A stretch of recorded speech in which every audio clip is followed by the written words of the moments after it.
A Day in a Life of Paru-Parong Gala PH. Tara, samahan nyo kami magala papuntang Quiapo.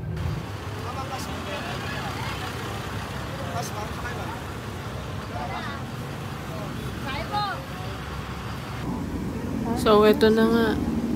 Nakasakay na kami sa LRT papuntang Quiapo Church. Station. Next station, Quirino Station. Habang palayo kami ng palayo, ay paunti-unti na rin nababawasan yung laman ng tren. Hindi na ako uupo niyan kahit medyo maluwag na. Tamang senti na lang habang nakatayo.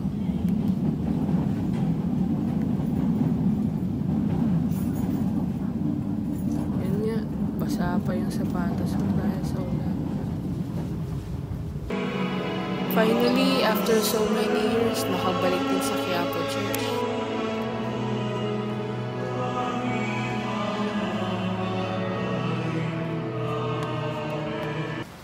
After magsimba, tara samahan niyo kami mag-food crawl dito sa Binondo.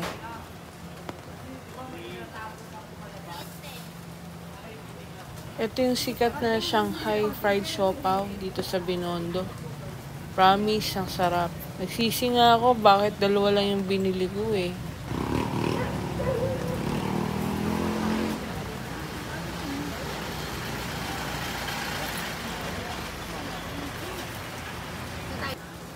₱35 lang naman tong Shanghai fried siomai. Kaso dalawa lang talaga yung pinabili ko. Ang dami na kasing laman ng bag namin. Ito naman yung Oishi-gun. Sikat din to sa TikTok. Sarap ng milky bicho nila dito. Promise, try nyo din. Hindi kayo magsisisi. Mura lang naman siya. Worth ₱70.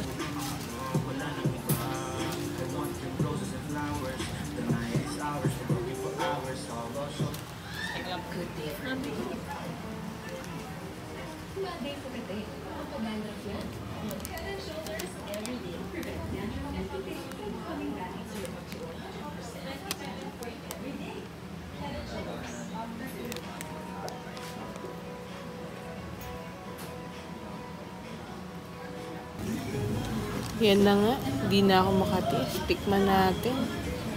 Sarap, promise. Kita mo naman sa mukha ko. Sarap na sarap, diba? Pasok naman tayo dito sa Salazar Bake Shop. Actually, hindi ko alam na sikat pala to. Dito kami dinala ng sinakyan naming e-bike eh. Marami dito, tikoy. Kapal na sa lamin talaga. Kasi ako nakakabasa. Ay, ang mata ko. Nagdala ko lang ang tawel. Tawel ko, kuya rin. Ng tawel. Ay, bibili pa kayo? Ako bibili na. Pinapay na ko ng laman. Parang choco. Asa yung pink?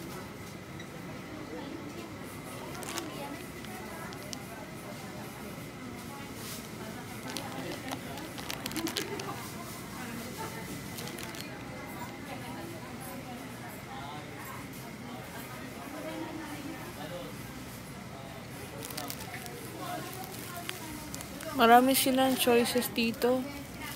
Mura lang din naman, kaya ang dami ko rin nabili.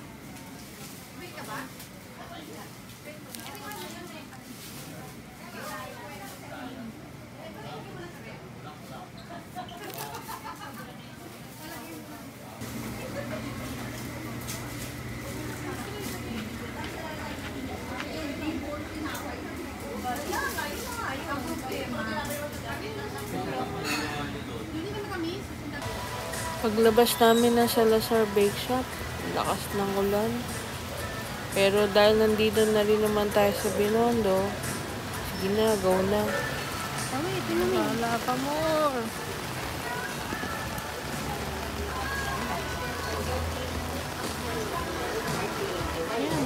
Ito naman yung sikat sa TikTok din. Medyo sige. Dito mabibili mo yung sumisikat na sugar cane drink. Yung tubo, ewan, basta yung tubo na ginagawang drinks. Ayan, sikat yan eh. Yes, ma'am, sir, sugar tea. Yes, ma'am, sir, sugar tea. Yes, ma'am, sir, sugar tea. Yes, ma'am, sir, sugar tea. Yes, ma'am, sir, sugar tea. Yes, ma'am, sir, sugar tea. Yes, ma'am, sir, sugar tea. Yes, ma'am, sir, sugar tea. Yes, ma'am, sir, sugar tea. Yes, ma'am, sir, sugar tea. Yes, ma'am, sir, sugar tea.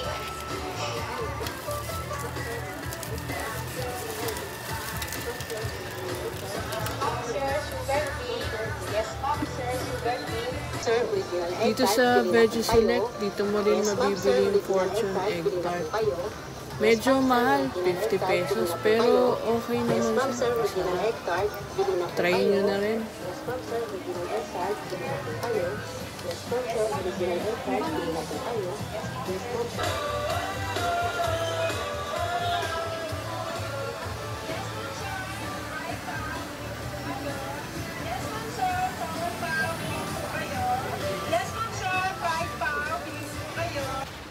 So, after ng Veggie Select, hanapin natin yung Engbitin.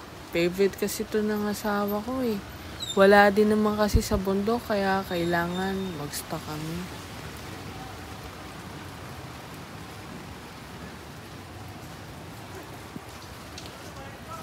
So, ito na nga. Nakita na namin si Mr. Ube, Engbitin. Tuwan-tuwa yung asawa ko. Ayan, namimili na naman siya. Patay na naman.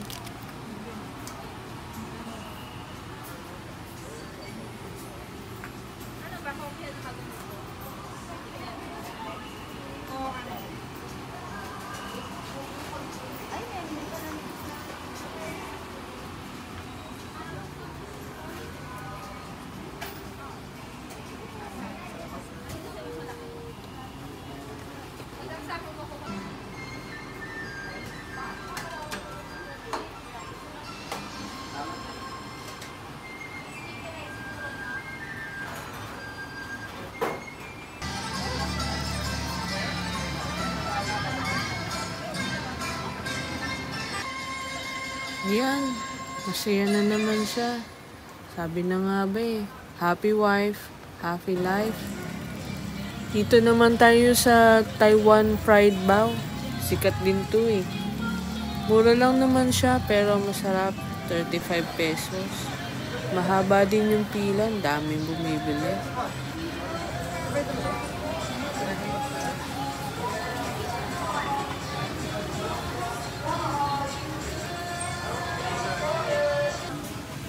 Kahit naulan, kailangan naming hanapin talaga at puntahan tong flagship store ng Engbitin. Kundi awayin talaga ako ng asawa ko. Tingnan nyo naman, no? Excited talagang pumasok. Iba yung kinang ng mata niya pag nakikita niya yung Engbitin. Hindi naman siya Chinese. Pero yan, namili na naman. Gustong-gustong mag-stock eh.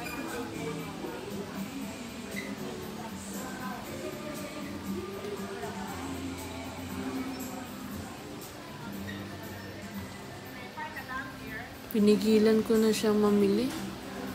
Baka wala na kaming pamasahe pa uwi. Saka ang sakit na ng paa ko, kakalakad. Uwi na kami. Wala na kaming pamasahe. Bye-bye!